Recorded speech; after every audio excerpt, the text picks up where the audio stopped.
I'm Kenny Clark with Canadian Valley Electric Cooperative in Seminole, Oklahoma. Welcome to Along Those Lines.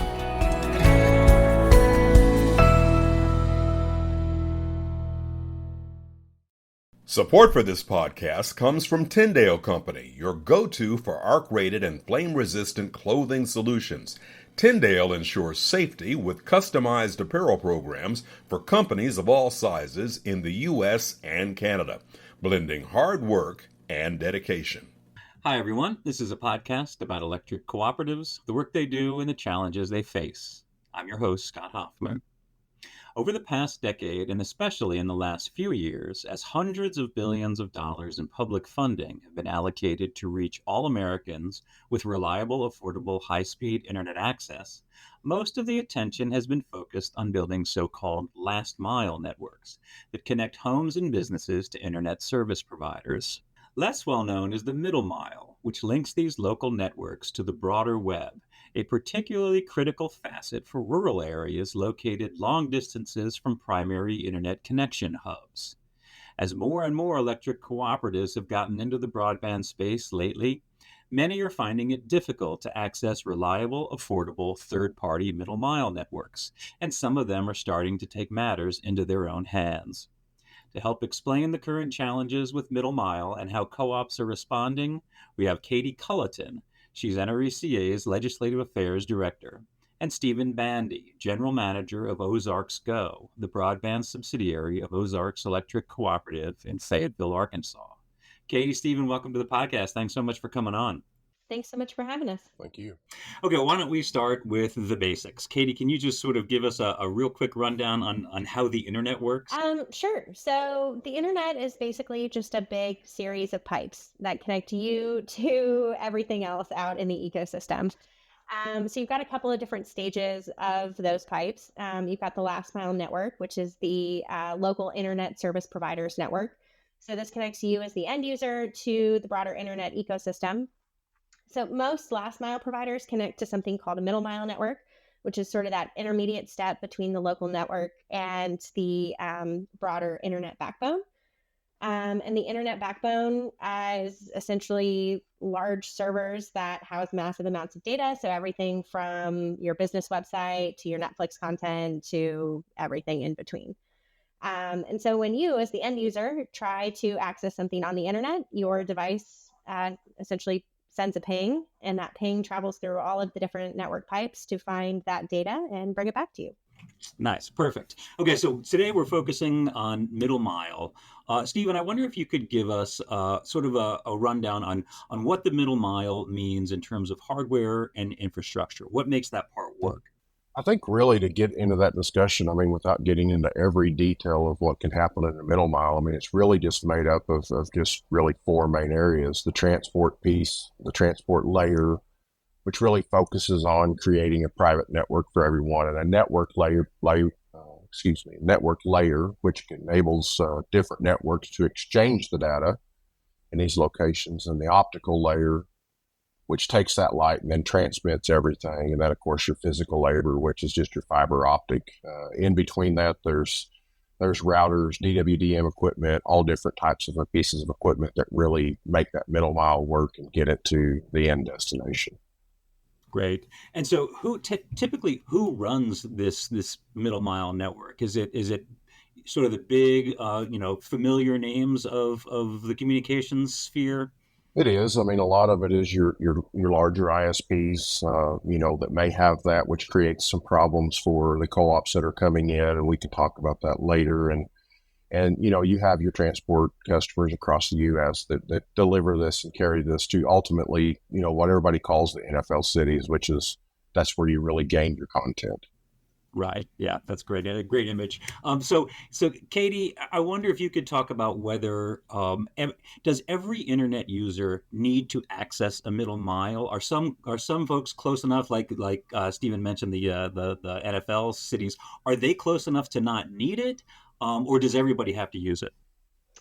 That's a good question, and Steven might have some additional thoughts on this. My understanding is that everybody has to connect in some way, shape, or form. The internet is a network of networks. And so if you want to connect to data that may not be housed in your NFL city. It might be housed somewhere else. You've got to connect through something.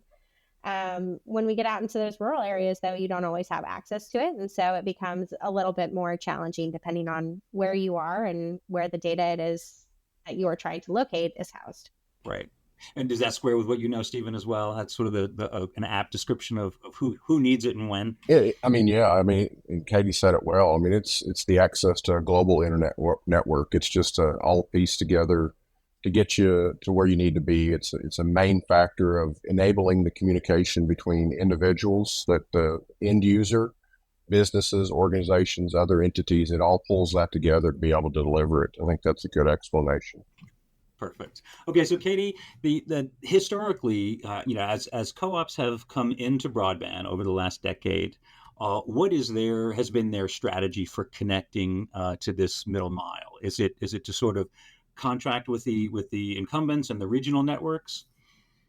It really depends on each co-op. We like to say, if you've met one co-op, you've met one co-op, and there are a lot of different ways that every co-op is kind of addressing this issue. Some have easy access to middle mile.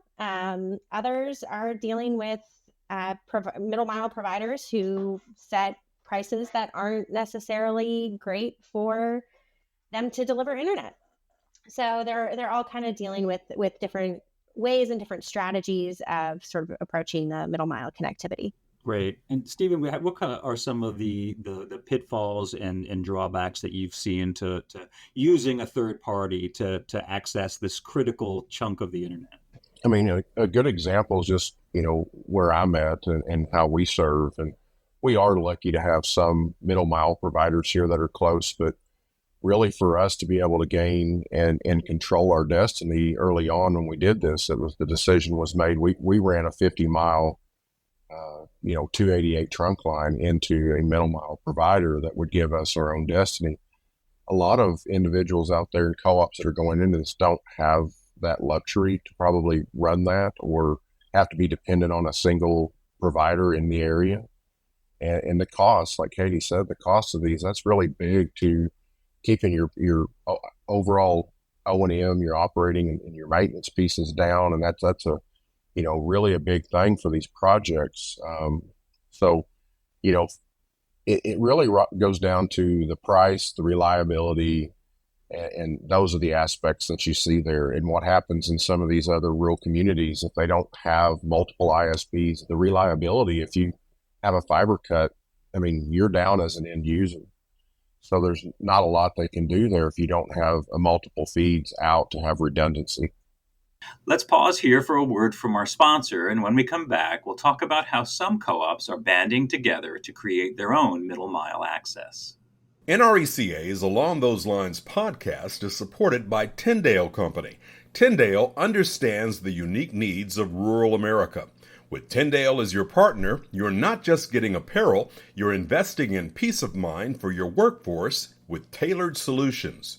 Because in the face of potential workplace challenges, safety should never be compromised. Gear up for success with Tyndale. Experience the Tyndale difference, where quality, choice, and safety converge to empower your workforce. I'm Rachel Fry from Sam Houston Electric Cooperative in Livingston, Texas. You're listening to Along Those Lines. Welcome back. So what we've been seeing lately is that co-ops, as they do, they are sort of banding together either with their G&Ts or with each other, or finding other regional partners to create their own backbones and their own middle mile. Katie, why don't you talk a little bit about what you've heard in terms of the strategies the co-ops are using for that, and some of the advantages that they get by going that route? Yeah. Well, like we said before, access to a middle mile connection or lacking access to a middle mile connection can really increase the cost to deploy a last mile network. And so as more co-ops are getting into the broadband space, they're dealing with this, question of, how do I connect? If you don't have easy access to a middle mile network, you have to build that much further in order to connect to that. So what we're seeing is some co-ops are partnering together to connect their backhaul. More and more co-ops are installing fiber along their electric build for electric utility operations. And they're finding that that can have a dual benefit of also, you can lease out the excess capacity on that network, or you can use it for your own retail broadband purposes. Others are banding together. We're seeing that in Arkansas. Arkansas, I want to say the majority of the co-ops in Arkansas have created Diamond State Networks, which is a co-op owned middle mile ring across the state. Alabama is doing something similar. In Indiana, there's Accord, which is a partnership of co-ops and telephone co-ops. So some of these smaller rural entities are all building networks that are, and they're figuring out ways to link them together, which is really cool to see. That's great.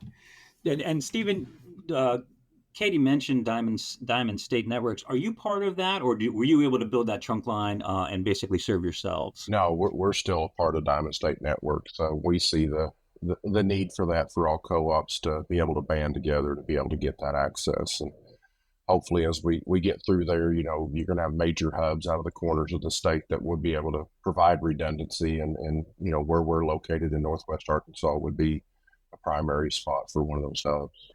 That's great. Maybe we can talk a little bit about your experience with Diamond State. How did OzarksGo decide to get into this? What were some of the decisions along the way to create this? I assume you were one of the original ones. And did all the co-ops involved need to build new infrastructure to get there, or was some of that already in place? I mean, a lot of the co-ops that had already started, it was kind of funny. It started at a meeting, just the subsidiaries getting together in Arkansas and talking about marketing and how to do construction and just kind of getting things off the ground. And at that meeting, we had a discussion about networking, and a lot of us GMs and the CEOs broke off separately and thought, hey, we can do this. And that's really how Diamond State started, originally with the 5 or 6 of us in the state that were starting it, and it's slowly growing as other co-ops have come on within Arkansas. And we're using, the advantage of our G&T, connecting between those cooperative areas, along with, some of the infrastructure we already had in place to keep the costs down, so you don't have to overbuild or anything. So that's kind of how that all worked together. And it's successful. It's a lot of work, and it's a lot to get there, but it's really going to pay off in the long run as everybody grows. Yeah. Do either of you have a sense of how big an issue this is across the country? I mean, we know that there's a lot of federal money coming into the states to build broadband.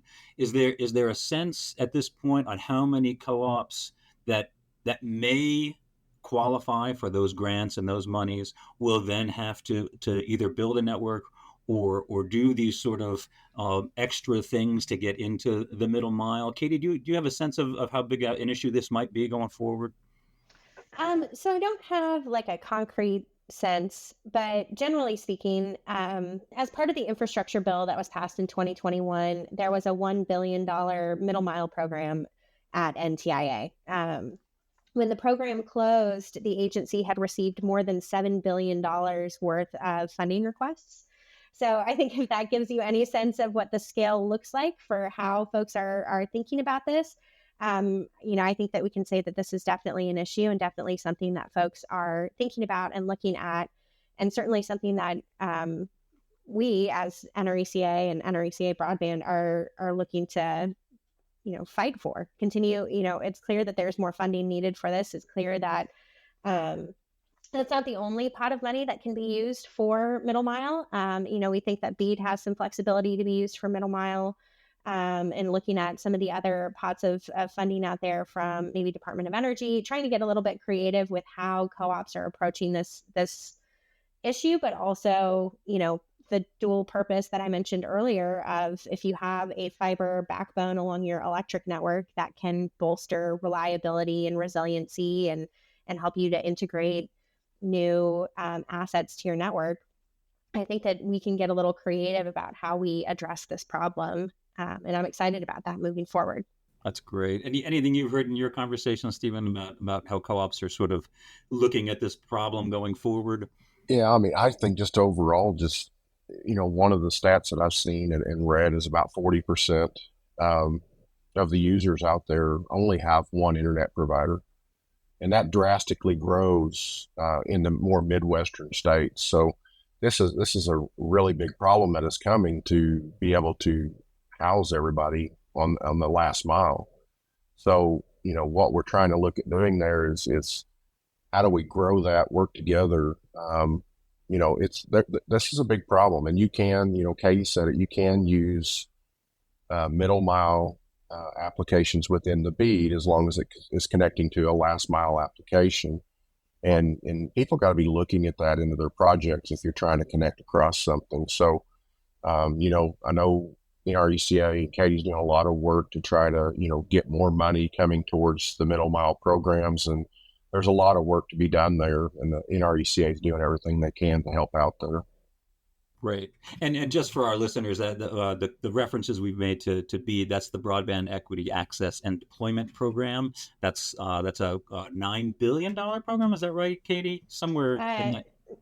No, it's a $42.5 billion program hosted at the NTIA. Yeah. And that's a big program. Yes, and that's being funneled to the states, and the states are sort of making the decision on how that gets allocated.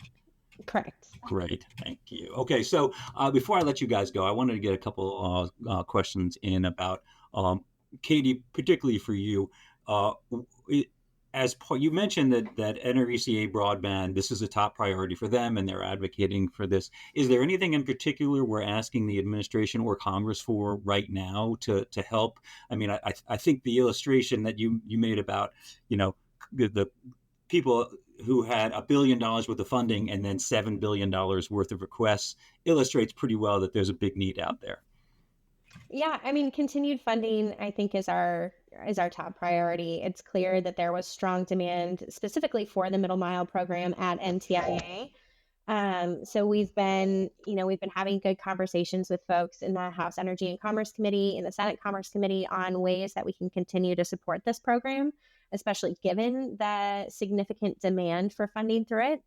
But also looking at, like I said before, other opportunities. In the last Farm Bill, the 2018 Farm Bill, there was a middle mile program at USDA that was created, but it never received funding. So how do we, keep those authorizations there, and how do we get funding for it?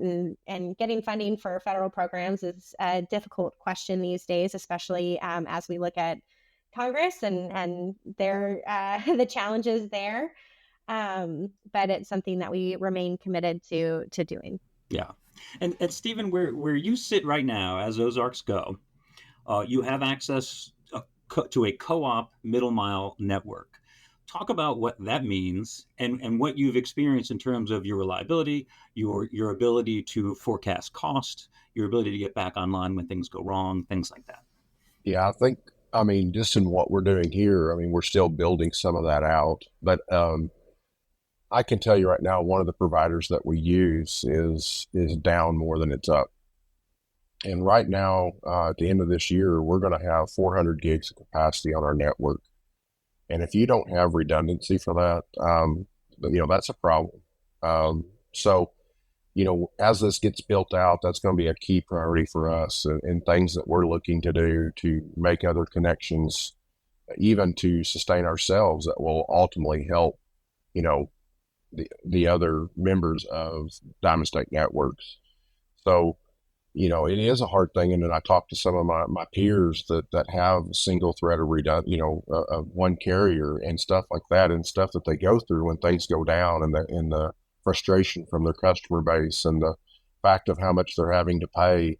I think what a lot of things that we got to look at, the broadband affordability really is the key to the rural carriers. And it keeps our costs down, and it leads to less subsidy. And you got to have that middle mile network to be able to keep that cost down. Katie said it as well. You got to either build more line, or, there's more cost in having to be able to gain access to the middle mile. So there's a lot of things that are coming here that we're increasing the last mile, but there's not a substantial middle mile to support it today. Yeah. And so when in the process of building the middle mile, Are you generally using existing infrastructure? Is there fiber already on these transmission lines that you're able to tap into, or does this mean running full new cable, new routers, new everything? On our aspect and what we're doing, it is new. It's pretty much greenfield from the start. And, we didn't use, currently, we have not used any existing OPGW or anything in place. It has been fiber as we built out. And that was a decision that our G&T had made to run that fiber for their backbone. There's many ways you can do this, and there's probably other ways that are people doing it. But, the existing right-of-ways there, the ability to, we're starting from the ground floor. We're putting the huts in, we're putting in the proper equipment, the routers and everything to be able to pass that much, data across the network. Yeah. Before I let you go, I want to see if I can get you guys to be a little philosophical about what it is that makes co-ops able to do this. And Steven, you even said it before. The quote was, "Hey, we can do this." You're sitting in a room, you guys decide we can do this, and you go do it. We did this back in the 50s and 60s when we built the G&T networks that serve power to the co-ops. Katie, we'll start with you. What is it about co-ops that makes us so good at doing these things, and why is it so much better for the consumer member at the end of the line to have a co-op running these networks? Yeah, I think co-ops are uniquely positioned to address infrastructure challenges in high-cost, low-density areas. It's where they got their start. It's what they know. And their focus, especially because they're owned by the people they serve, is on the consumer at the end of the line. They're not sitting here thinking, how do I make the most profit, for the least amount of cost? They're saying, I recognize that this is a need, and nobody else is stepping up to fill this need, so I'm going to do it myself because this is the right thing to do. And I think that that's a really special and different approach to it, but it's certainly one that is meaningful and lasting. Yeah. What do you think, Steven? I think it comes down pretty easy. It goes back to when, co-ops began doing this. For us, it was back in the 30s, and, nobody else would do it. So we decided to do it. And the aspect on that is the member and the end of the line. I think one of the things that's unique about the cooperative is we know how to do things. We know how to control costs. We know how to do it at a lesser, a cheaper construction rate. And I think the overall aspect of that really leads into, it's not trying to find, revenue is important, but it's not about a revenue in the next 12 months. It's about what the revenue is in 12 years and what you're trying to do long-term for your member and customer at the end of the line. So I think it's more of the approach that the co-ops took, bringing electricity into many of the communities. It's the same thing we're trying to do today with the internet. Yeah, that's great. Well, middle mile is obviously sort of a sleeper issue that a lot of people have not heard about until recently. It's coming out. I want to thank you both for coming on and sharing your expertise and your experiences in this, and for the work you're doing on behalf of co-ops. Thank you. Thank you. And thanks to you, our listeners, and to our sponsor, Tyndale Company. For more on this and other podcasts, visit us at electric.coop. Until next time, for Along Those Lines, I'm Scott Hoffman.